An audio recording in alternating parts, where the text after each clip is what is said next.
안녕하세요. 오늘도 사연 살롱을 찾아주셔서 감사합니다. 저는 결혼 6년 차가 된 여성입니다. 주변 친구들이 집안일 할 때 많이 듣는다며 추천해준 채널이 사연 살롱이라 평소에 애정을 많이 가지고 있었는데요. 그렇다고 제가 여기에 사연을 적게 될 줄은 몰랐어요. 남편과도 금슬 좋다는 소리를 자주 듣고 시부모님께서도 굉장히 잘해주셔서 제가 여기에 사연을 적어냈다고 하니 친구들도 깜짝 놀라더라고요. 네, 사실 남편과도 시부모님과도 문제가 없으니 누군가는 저에게 배부른 하소연이라고 할 수도 있겠지만 제게도 숨쉴 구멍이 필요했던 것 같아요. 이런 하소연을 남들에게 하면 그래도 남편이랑 시부모님은 괜찮잖아 하는 대답을 들으며 영 속이 시원하지 못한 기분이 들었거든요. 그런데 생각해보니 제 이야기를 털어놓기 좋은 대나무 숲이 여기 있더라고요. 그렇게 사연을 적게 되었어요. 여기까지 들으신 분들은 그럼 대체 뭐가 문제냐 하실 수 있겠네요. 제 시댁 스트레스는 다름 아닌 동서들이었는데요. 남편은 세 형제 중 막내 아들로 위에 형이 둘 있었는데요.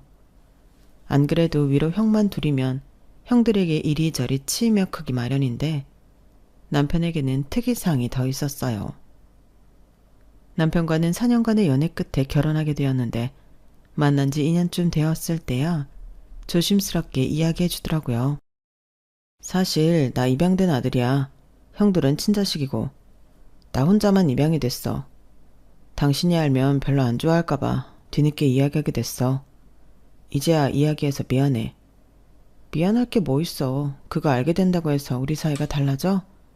오빠는 여전히 나한테 최고의 남자친구인데 그렇게 말해주니 참 고맙다. 혹시나 우리가 결혼하게 되거나 할 때 너희 집에서 안 좋아할 수도 있으니까 미리 말해두는 편이 좋을 것 같아서. 글쎄 뭐 싫어하는 집도 있겠지만 우리 집은 아니야. 그래도 어머님 아버님이 정말 감사하시다. 오빠 사랑 많이 받잖아. 남편이 직접 이야기해주기 전까지 입양할 거라곤 상상도 할 수 없었을 만큼 남편은 집에서 사랑을 듬뿍 받고 자란 아들이었어요. 다소 집안의 골칫거리로 자란 두 형들에 비해 남편은 서울에 있는 4년제 대학을 졸업하고 대기업에 다니는 성실한 아들이었거든요. 첫째 형은 부모님 돈을 빌려 요식업 사업을 하다 말아먹어 빚을 잔뜩 떠안고 있었고 둘째 형은 소규모 도매 유통업을 하다 부도가 나서 아예 시아버님 댁에 같이 살고 있었어요. 조금 나중에 알게 된 사실로는 거래처 돈을 떼먹고 도망친 전적도 있다고 하더군요. 그 일 때문에 가족 간의 분열이 심하게 있었고 둘째 형은 가족들 사이에서도 신뢰가 많이 떨어져 있는 사람이라고 들었어요. 솔직하게 이야기하자면 처음 그 이야기를 들었을 때 조금 답이 없는 집안이라고 생각하긴 했어요. 인생 살면서 도전하는 일이 전부 성공할 수 없는 노릇이고 실패야 얼마든지 할 수 있다고 생각했지만 두 형이 보여주는 모습은 실패 후 주저앉아 부모님의 등골을 빼먹고 있는 모습이나 다름없다고 생각했거든요. 그 때문에 당시 사귀고 있던 남편을 잠깐 의심했던 적도 있었어요. 지금은 이렇게 성실하지만 두 형을 닮아 혹시나 안 좋은 일이 생겼을 경우 이렇게 좌절하고 일어나지 않는 사람인 건 아닐까 하면서요. 그래서였는지 오히려 남편이 두 형과 피가 안 섞였다고 하니 안심이 되더군요. 남편은 형들과는 근본적으로 다른 사람이었거든요. 하지만 두 형을 낳고 기른 게 시부모님이니 시부모님에 대한 의심만은 지울 수 없었어요. 남편은 너무 성실하고 바르고 저와도 성격이 잘 맞고 배려심 넘치는 사람이었지만 한 번에 하는 결혼 제대로 잘 살고 싶어 남편 집안에 대해 신중하게 생각할 수밖에 없었죠. 그런데 예상외로 처음 인사드린 자리에서 시부모님은 오히려 남편의 친부모님인 것처럼 남편과 더 비슷한 성향이시더군요. 말씀도 너무 다정하게 하시고 저를 바라보는 눈빛에도 애정이 가득했어요.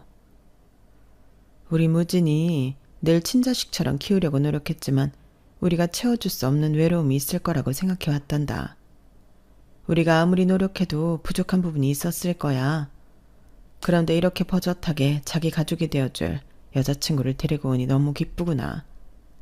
우리 무진이와 즐겁게 힘들 때는 서로 의지하면서 예쁘게 살아줬으면 좋겠다. 처음 만난 자리에서 처음 뵙는 시부모님께 그런 말을 들으니 어찌나 울컥하던지요. 비록 피가 섞인 부분은 아니지만 남편이 어떻게 그렇게 따뜻한 사람으로 클 수 있었는지 바로 납득했어요. 그리고 이런 분들이라면 정말 애정있게 시부모님으로 모실 수 있겠다는 생각을 했죠. 평소 신중하고 예민한 성격인 제가 예비 시부모님을 만나고 와서 좋아하니 저희 부모님께서도 안심하셨어요. 그렇게 말씀해 주시는 분들 흔치 않아. 입양아를 사랑으로 키워주신 것만으로도 대단한데 며느리인 너에게도 그렇게 따뜻하게 대해주시니 우리도 좋구나. 그렇게 저는 남편과 예비 시부모님만 보고 이 결혼을 결심했어요. 언젠가 가정을 이룬다면 이런 가족을 만들고 싶다는 생각을 했거든요. 제가 꿈꾸던 분위기에 정말 부합하는 가족이었어요. 모든 가정이 그렇듯 완벽하기만 할 수는 없으니 두 아주버님에 대한 건 미뤄두기로 했어요. 다행히 결혼을 준비하는 과정에서는 크게 부딪히는 일은 없었어요. 두 아주버님과 형님들 모두 저를 딱히 크게 환영하지도 배척하지도 않고 뜨뜻미지근하게 대하셨거든요. 대화 중간중간에 타고난 인간성이라는 게 언뜻 보이긴 했지만 그 정도는 그냥 넘어갈 수 있을 수준이었어요. 하지만 결혼을 하고 더 가까워지니 그 속내가 조금씩 드러나기 시작하더군요.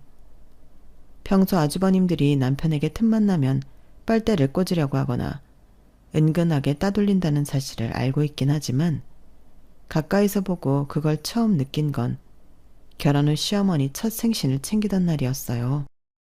결혼 후 시댁 식구들이 모두 있는 단톡방에 초대가 되었고 제가 가족이 된 후 첫 시댁 행사라 긴장을 많이 했어요. 고급스러운 한정식 식당에 가서 식사를 하고 다 같이 사진 촬영을 하기로 했는데 괜히 입을 옷이 고민이 되더라고요. 최대한 단정하고 채도 낮은 곤색 원피스를 골라 입었고 남편도 연한 회색 피셔츠에 검정색 정장 바지를 챙겨 입었어요. 나름대로 깔끔하게 골라 입었다고 생각했는데 도착하니 저희 빼고 온 가족이 전부 하얀색으로 맞춰 입었더라고요. 더운 여름이라 처음에는 우연인 줄로만 알았어요. 하긴 여름인데 너무 우리만 칙칙하게 입었나? 우리도 좀 화사하게 입을걸. 남편에게 작은 소리로 속삭이니 맞은편에 앉아 계시던 시부모님께서 저희를 이상한 눈으로 바라보시더라고요. 아주버님과 형님들 역시 식사하는 내내 저희 둘을 보고는 킥킥대며 비웃는 듯한 느낌을 지울 수가 없었어요. 내가 잘못 느낀 건가?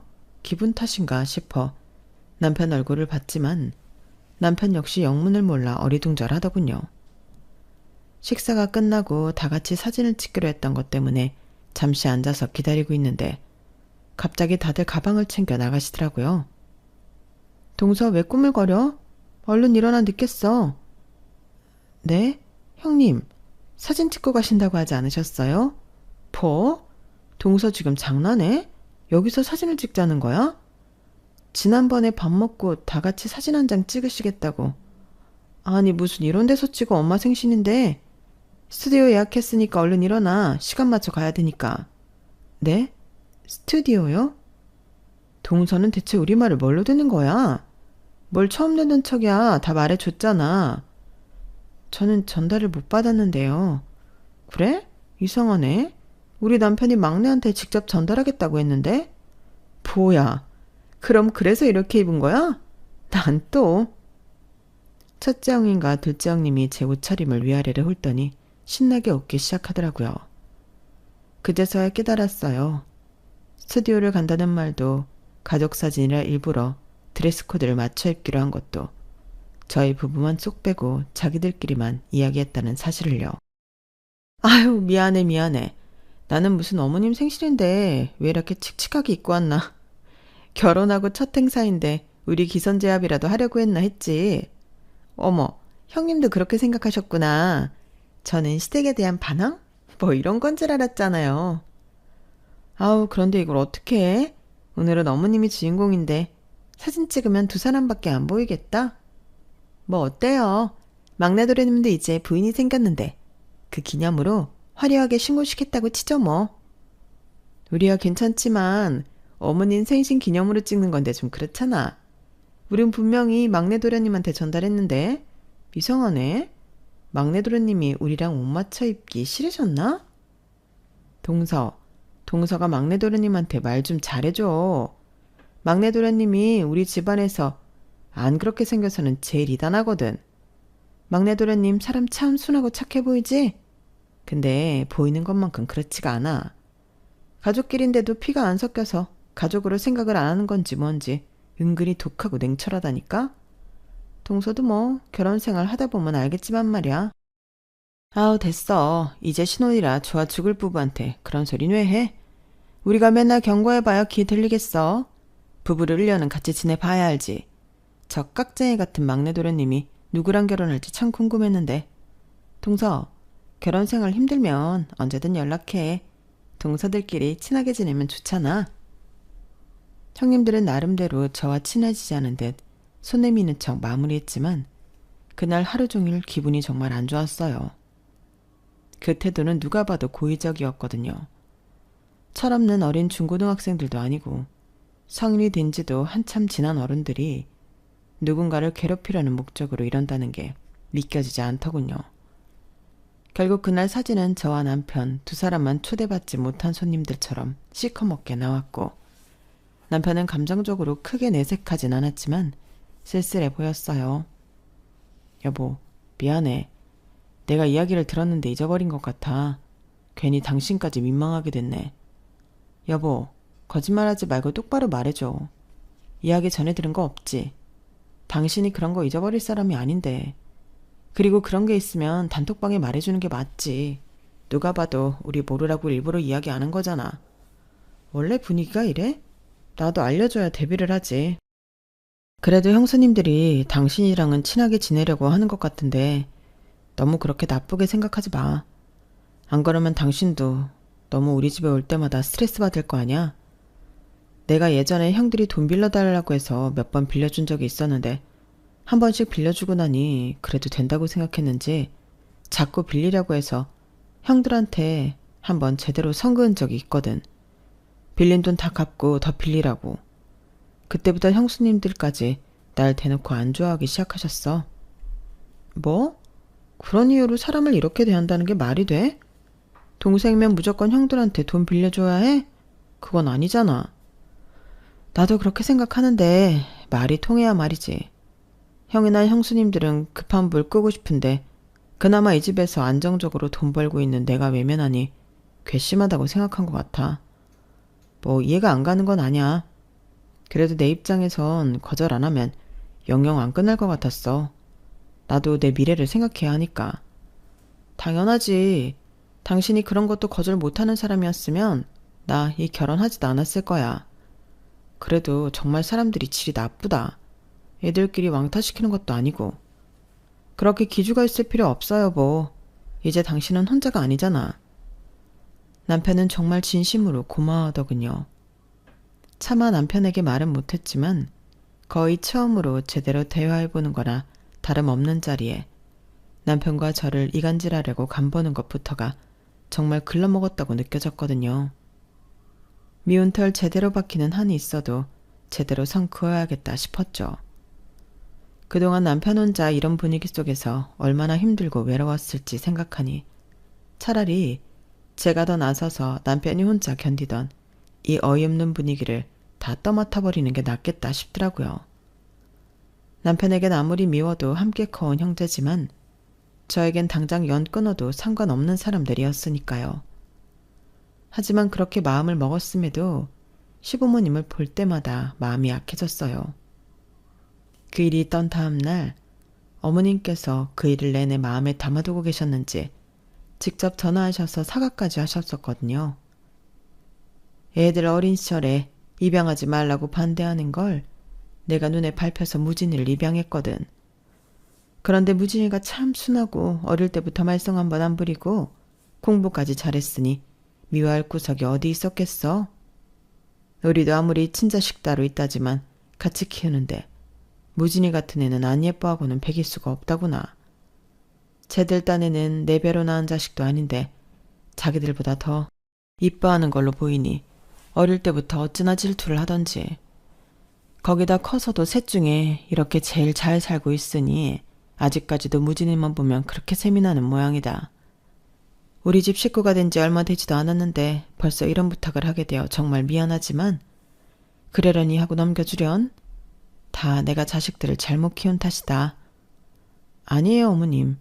어머님이 이 사람을 얼마나 잘 키워주셨는데요. 그런 말씀 마세요. 형님이랑 아주버님들이 질투하시는 건 말씀 들어보니 왜 그러시는지는 알겠네요. 그래도 부당한 건 부당한 일인 것 같아요. 너무 선을 넘으시면 저도 그땐 어떻게 나가게 될지 모르겠어요. 그래도 어머님 아버님 입장 생각해서 최대한 부딪히지 않게끔 노력해볼게요.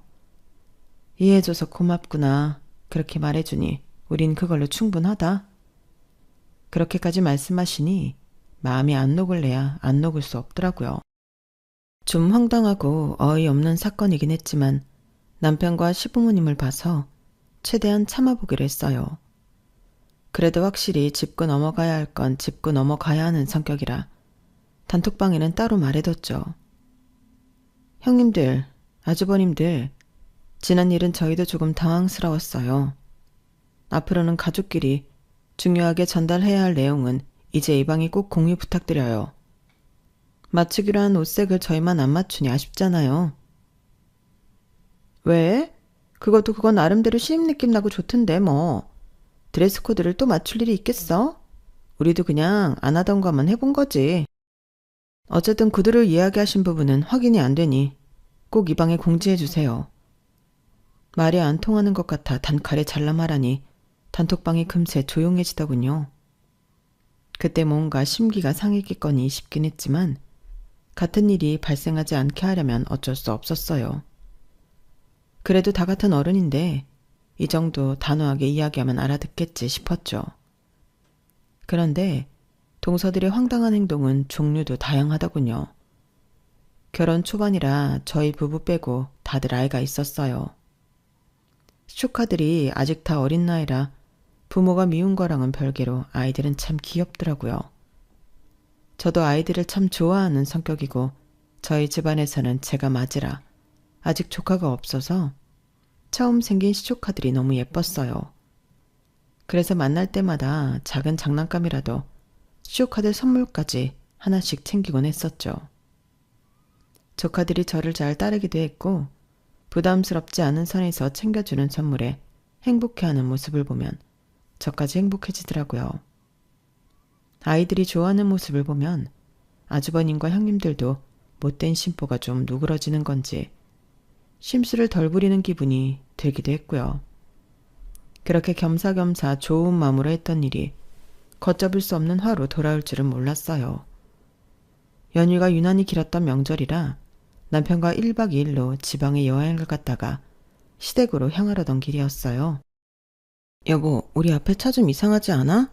그러게, 저 사람 지금 조는 거 아니야? 앞에 있던 차가 졸음운전을 하는 건지 위태롭게 운전하는 모습이 불안해서 차선을 바꿔 피하려던 순간이었어요. 갑자기 저의 차 앞을 가로막듯 하더니 브레이크를 꽝 밟아버리더군요. 남편도 당황해서 빠르게 브레이크를 밟았지만 충돌을 피할 수는 없었어요. 가벼운 충돌이긴 했지만 막상 이런 식으로 교통사고를 당하니 정신이 없더군요. 앞에 있던 운전자는 역시나 졸음운전을 하고 있었고 내려서는 미안하다고 사과를 계속하더군요. 어떡하지? 오늘은 우리 바로 병원도 가봐야 할 것 같고 못 올라가겠네. 그러게. 시댁엔 내가 전화 드릴게. 당신은 계속 일 봐. 보험사도 부르고 정신이 없었던 탓에 못 간다는 연락을 제가 대신하기로 했어요. 그런데 참 기가 막힌 타이밍에 첫째 형님에게 전화가 오더라고요. 동서 어디쯤이야? 둘째네는 1시간 뒤에 도착한다던데? 형님, 안 그래도 전화 드리려고 했는데 저희가 가는 길에 교통사고가 나서 바로 못 가게 됐어요. 아무래도 시간이 좀 걸릴 것 같아서 사고 처리하고 조만간 어머님 아버님은 따로 찾아뵈야 할 것 같아요. 뭐? 사고? 얼마나 크게 났는데? 다행히 큰 사고는 아니고 살짝 퉁dur한 거긴 한데 일이 복잡하네요. 크게 다친 거 아니면 그냥 오지 그래. 연휴도 긴데. 어머님 아버님께는 제가 직접 연락드릴게요. 기대도 안 했지만 사람이 다쳤다는데 괜찮냐는 말 한마디 없이 짜증스럽게 오라는 말을 하는데 어이가 없더라고요. 여기까지는 그래도 뭐 그럴 수 있다. 그러려니 생각하고 넘겼어요. 시부모님께 전화드리니 깜짝 놀라시면서 걱정을 해주셔서 바로 잊어버렸거든요. 세상에 이게 무슨 일이니? 많이 다친 건 아니지? 네, 어머님. 기다리셨을 텐데 죄송해요. 저희가 얼른 시간 내서 찾아뵐게요. 아우, 죄송은 무슨. 몸조리 잘하고 무슨 일 있으면 바로 연락 줘. 알겠지? 그렇게 이야기가 잘 마무리됐다고 생각했어요. 저녁쯤 갑자기 둘째 형님한테서 전화가 오더라고요. 당연히 사고 소식을 듣고 걱정차 연락을 주신 건 줄 알았어요. 네, 형님. 아니, 동서, 사고 나서 못 온다며? 네, 크게 다치지는 않았는데 당장 이동하는 게 조금 부담이 되어서요. 아, 이거 큰일이네. 애들이 엄청 기대하고 있는데. 저도 성민이, 정민이 엄청 보고 싶은데 다음에 보자고 전해주세요. 아니, 동서야 다음에 보면 되는 거고 애들이 동서가 오늘 무슨 선물 사다 줄지 엄청 기대하고 있었거든. 못 온다고 하니까 너무 실망해서. 오늘 못 오면 그냥 애들 선물이라도 근처에서 택배로 좀 붙여줄래? 애들이 동서 오라고 땡깡 부리고 난리야. 네? 택배로 붙이라고요? 그래, 애들 입장에선 그렇잖아. 원래 오늘 받은 선물인데 다음에 만나면 다음에 선물 못 받은 거나 다름없으니 심통이 난 거지. 나중에 동서도 육아해보면 알겠지만 애들 비 맞추기가 더 어렵다. 아무튼 주소는 보내놓을게. 애들이 기다리고 있을 테니까 부탁해. 저기 오늘은 택배도 안 해요. 정 그러면 명절 끝나고 붙여드릴게요. 전화를 끊고 나니 어이없어서 화가 치밀더라고요. 아니 무슨 선물 나한테 맡겨놨어? 나야 그렇다 치지만 당신 안부도 안 물어보더라. 그렇게 받고 싶으면 기본적인 예의라도 지키던지. 평소에는 사람을 그렇게 무시하고 따돌리면서 필요할 땐 맡겨놓은 것 마냥 내놓으라고 하네? 됐어. 이번에 애들 선물도 마지막이야. 정말 안 그러려고 했는데 부모가 미운 애들까지 미워지네. 그래, 우리가 언제까지 애들 선물 사갈 수는 없는 노릇이니까. 그리고 솔직히 우리가 아이 낳아도 형들이랑 형수님들이 그렇게 선물 사다 주실까 싶어. 그래, 이 돈 아껴서 우리 나중에 태어날 애기한테나 쓰자. 진짜 사람들이 보자보자니까 상종을 말아야지. 더럽고 치사해서 애들 선물은 대충 한참 뒤에나 택배로 붙였어요. 그리고 다음 가족 모임 때부터는 애들 선물도 끊어버렸죠. 애들도 부모를 닮았는지 아니면 부모에게 들은 게 있어서 그런지 선물을 안 사가기 시작하니 예전처럼 저를 반기지도 않더군요. 어차피 정 떼는 거 그냥 다 같이 정 떼는 것도 나쁘지 않겠다 싶어 좀 씁쓸하긴 했지만 신경 쓰지 않기로 했어요. 마침 저희 부부도 임신을 준비하던 중이라 남이의 신경 쓸 시간에 내 애나 신경 써야겠다 싶었죠. 그렇게 몇 달이 지난 후 저희 부부에게 축복이 찾아왔어요. 아이가 생기니 시댁의 심술 따위엔 신경 쓸 겨를은 정말 없더라고요.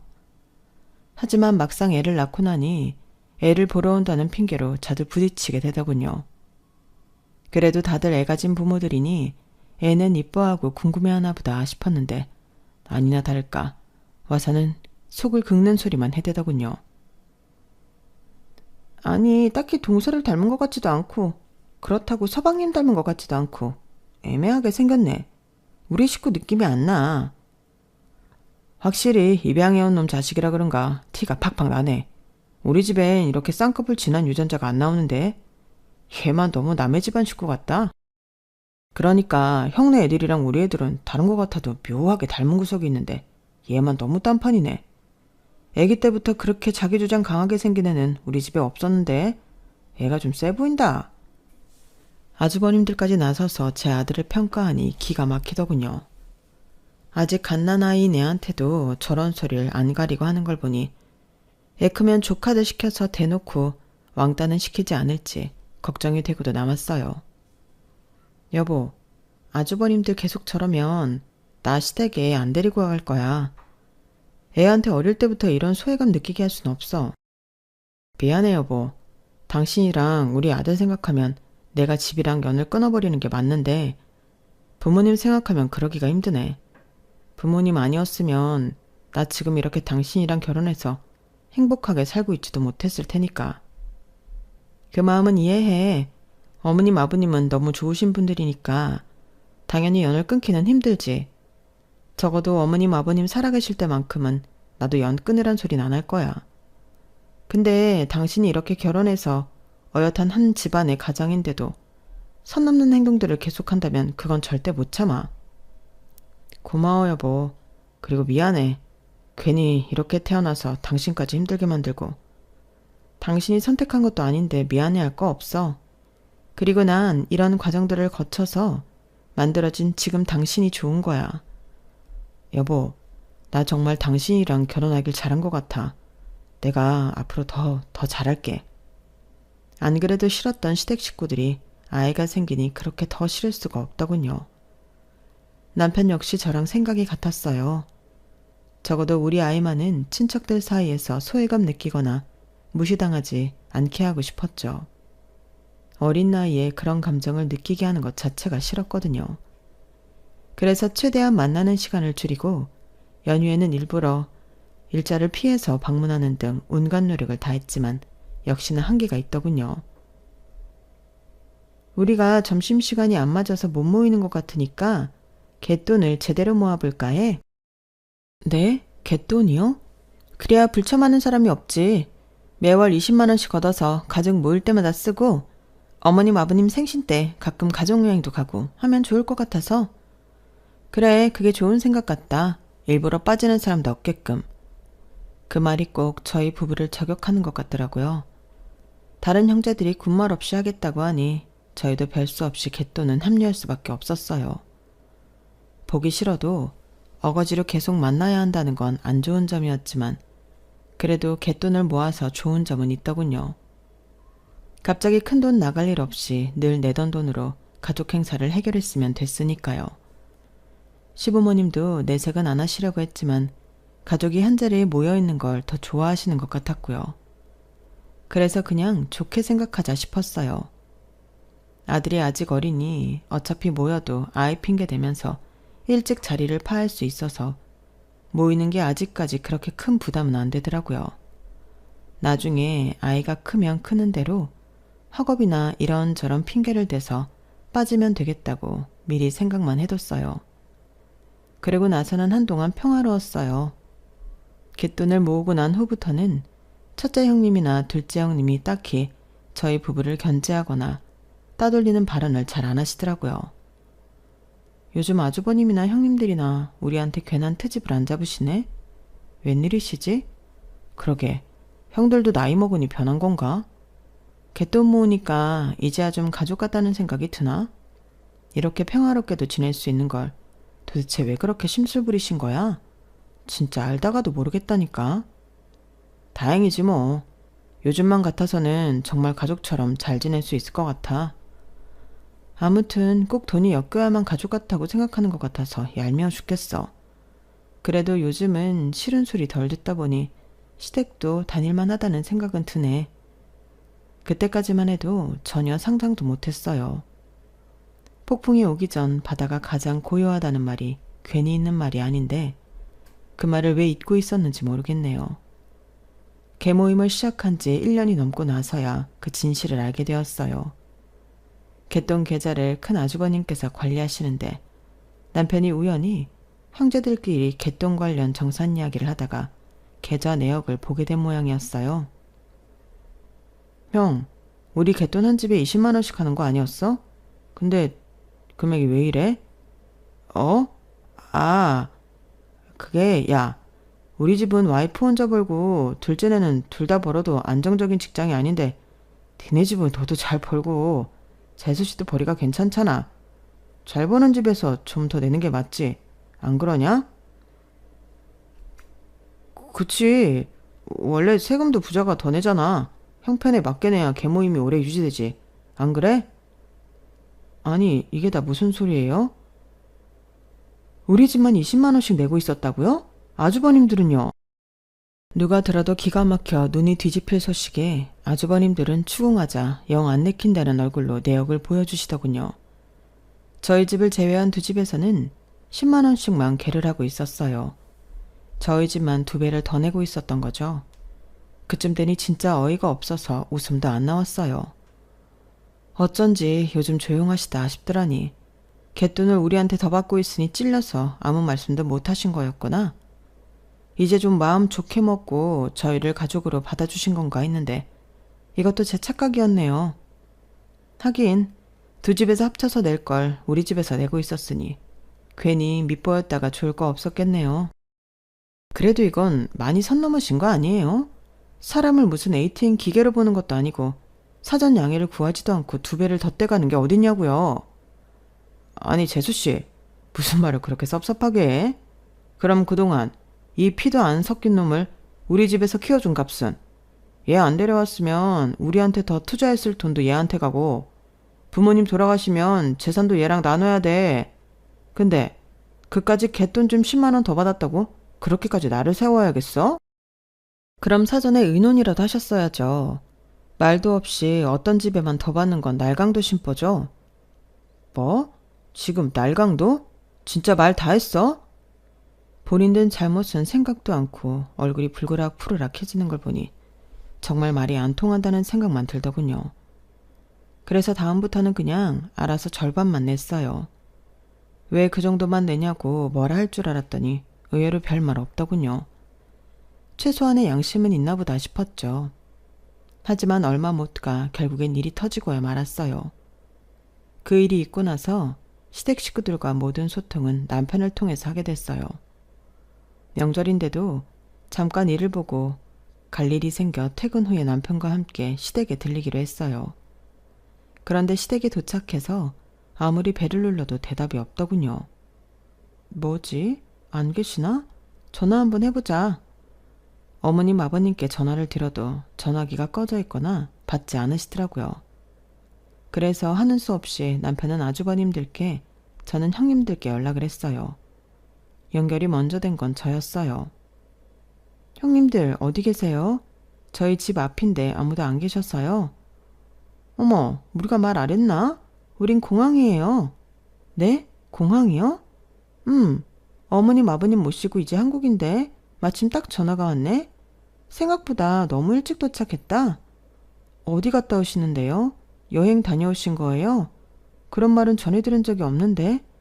아니, 갯돈도 많이 모였겠다. 어머님 아버님도 오랜만에 구경도 시켜드리고 싶고 그래서 같이 푸꾸옥 모시고 가서 효도 여행 좀 했어. 아니 뭐 갯돈으로 가셨다고요? 그럼 뭘로 가? 이럴 때 쓰려고 모은 거 아니야? 그걸 저희한테 말도 안 하고 저희만 쏙 빼놓고 다녀오셨다고요? 아니 뭐 설마 같이 가고 싶었어 동서? 나는 저번에 동서가 우리한테 화내길래 우리랑 여행 가기 싫어할 줄 알고. 그리고 효도 여행이 말이 여행이지 얼마나 힘든데. 우리가 동서 못까지 대리 효도했으니 너무 걱정은 마라. 진짜 보자 하니까 너무 뻔뻔하네. 갯돈을 그렇게 상의도 없이 마음대로 쓰는 건 횡령이에요. 아세요? 가뜩이나 그렇게 모은 돈 저희 부부 지분이 제일 높은데 그걸 상의하지 않는다고요? 그리고 우리가 일찍 도착하지 않았으면 계속 숨길 생각이셨죠. 어떻게 하다 이런 행동까지 하세요? 아, 내 입에서 꼭 이런 소리 나오게 만드네 동서는. 그냥 우리도 가족여행 한번 가보고 싶었다. 왜? 솔직히 까놓고 말해서 네 남편이 우리 가족은 아니잖아. 피 한 방울 안 섞였는데. 어차피 같이 가자고 해도 싫었을 거면서 왜 이래? 돈 때문에 이러는 거야 지금? 자꾸 돈돈거리면서 돈 밝히는 걸로 몰아가고 싶으신가 본데 지금 진짜 돈 밝히는 건 형님들이랑 아주버님들인 거 모르세요? 평소엔 피 안 섞였다고 가족 취급도 안 하면서 돈 모을 때만 잘 버는 사람이 더 내라니. 가족이라니 떠드는 거 진짜 꼴값이에요.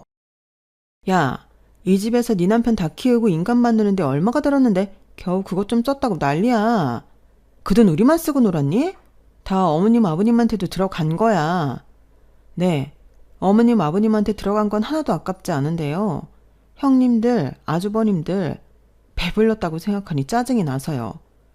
어릴 때부터 제 남편 무시하고 따돌리기나 했던 사람들한테 내가 힘들게 번 돈 한 푼도 투자하고 싶지 않거든요. 어쨌든 전 그 돈 돌려받아야겠으니까 절차대로 진행할게요. 뭐 절차? 그래, 뭐 할 수 있으면 해봐. 가족끼리 갯돈 쓴 거 가지고 네가 뭘 할 수 있는데. 갈 때까지 가보자고. 누가 손해인가. 그때였어요. 늘 묵묵부답으로 참고 있던 남편이 전화기를 빼앗아 들더군요. 네, 그러시죠. 갈 때까지 간다는 말 함부로 하는 거 아니라는 거 깨닫게 해드릴게요. 그렇게 전화가 끊어지고 저도 잠시 멍해졌어요. 여보, 나야 당신 식구들 안 봐도 그만이라지만 괜찮겠어? 나도 이제 내 식구 생겼는데 당신이 더 소중해. 형수님들이 당신한테 저럴 이유 없어. 그동안 부모님 봐서 참았지만 이제 나도 내 식구 지켜야지. 연애기간, 결혼기간 다 합쳐서 남편이 그렇게 화난 얼굴은 처음 봤어요. 화가 난 건 저도 마찬가지였지만 남편이 그렇게까지 나서줄 줄은 몰랐거든요. 아무리 그동안 가족에게 소외를 느껴도 입장 바꿔 생각하면 이해 안 가는 것도 아니라며 속 좋게 굴던 사람이었어요. 그런 사람도 이렇게 머리 끝까지 화가 날 수 있구나 싶었죠. 남편은 말로만 그런 게 아닌 정말로 행동으로 보여줬어요. 법적 자문을 구하러 다니더니 갯돈 횡령도 민사소송이 가능하다는 걸 알아왔더군요. 그동안 모아왔던 갯돈 이체 내역과 사용처, 관련 대화 등을 열심히 수집해 소송에 들어갔어요. 너무 명백한 증거들이 많았기 때문에 생각보다는 상황이 쉽게 돌아가더군요. 법원에서 지급 명령을 내렸고 불이행 시에는 강제 집행을 하게 될 상황까지 이어졌어요. 그쯤 돼서야 정신이 돌아왔는지 형님들과 아주버님들이 매달리기 시작하더군요. 막내야, 알잖냐, 우리 형편 어려운 거. 시간을 좀 줘라. 우리가 그걸 갑자기 갚을 형편이 어떻게 되니? 그거 갚을 능력이 됐으면 이런 일도 안 생겼지. 안 그러냐? 한 번만 눈 감아주세요, 서방님. 아무리 화가 났어도 가족끼리 말로 푸셔야지. 이렇게 피도 눈물도 없이 법으로 가는 게 어딨어요? 웬만한 남끼리도 이렇게는 안 해요. 늘 저와 이 사람을 외부인 취급하던 건 형님들과 형수님들인데요. 아무리 같이 어울리려고 노력해도 늘 무시하고 필요할 땐 가족, 없을 땐 이방인 취급하는 것에 이제 실문났습니다. 저한테만 그러는 건 참아왔어도 나도 결혼하고 가정이 생겼는데 제 아내 볼 면목이 없어서라도 이제는 달라져야겠다는 생각이 드네요. 그렇게 원하시던 외부인 취급 받아들이고 남남처럼 서로 선 잘 지키고 사시죠. 그동안 빌려가서 갚겠다고 말로만 했던 돈들도 다 제대로 받아야겠습니다. 네? 지금 갯돈 쓴 건 또 어떻게 갚을지 막막해 죽겠는데 그 돈까지 어떻게 다 계산을 하려고요? 진짜 이러지 말자고요. 잘 지낼 수 있잖아요. 네? 경제적으로 필요할 때만 잘 지낼 관계라면 필요 없습니다. 그렇게 냉정하게 잘라낸 남편은 바로 소액 심판 청구를 준비했어요. 그렇게 추진력 있게 바로 진행을 할 줄은 저조차도 예상 못했던 일이었어요. 이번 일은 정말 형님, 형수님들이 선을 3개 넘었어. 결혼하고 당신까지 우리 집에서 내가 받던 취급받는 게 너무 미안했는데 더 이상은 못 참겠어. 당신 위해서라도 이 관계는 정리하는 게 맞는 것 같아. 냉정하게 생각하면 내가 감사한 건 부모님이지 형들은 아니니까. 그렇게 남편은 확실하게 형제관계를 정리했어요. 정리하는 과정에서 우리에게 울며불며 매달리고 추하게 욕을 하기도 했지만 남편은 눈 하나 깜짝 안 터군요. 그러게 사람이 선의를 베풀 때 잘 지냈으면 좋았을 것을. 형제들은 남편이 그동안 봐주고 있던 빌려간 돈까지 갚게 생기며 저희 집에 엄청난 채무가 생겼어요. 저랑 결혼하기 전에 빌려줬던 금액이고 당시에는 끝까지 받아낼 생각은 없었던 터라 그 돈을 받으면서 저희 형편은 더 여유가 생겼죠. 그 돈으로는 남편과 못 갔던 휴가를 가고 시부모님도 모시고 여행을 다녀왔어요. 마치 저희가 낸 갯돈으로 여행을 다녀오신 그분들처럼요. 비록 피는 안 섞였지만 함께 나고 자란 형제들을 끊어내게 된 게 안쓰럽기도 했지만 요즘은 차라리 후련해 보이네요. 저 역시 남편이 그런 말도 안 되는 대접을 받는 꼴을 보는 것보다야 남편을 진심으로 아끼고 사랑해주시는 시부모님만 모시는 지금이 훨씬 행복하고요. 백년 묵은 답답함이 한 번에 사라진 듯한 요즘, 이런 생각을 하곤 해요. 때로는 나와 내 가족을 위해 조금은 나빠질 줄도 아는 게 인생이란 생각이요. 제 이야기는 여기까지입니다. 여러분들 가족과 정말 행복하시길 바랍니다. 여러분, 사연 댓글에 응원과 현명한 조언 부탁드려요. 좋아요와 구독은 저에게 큰 힘이 됩니다. 오늘도 좋은 일 가득하세요.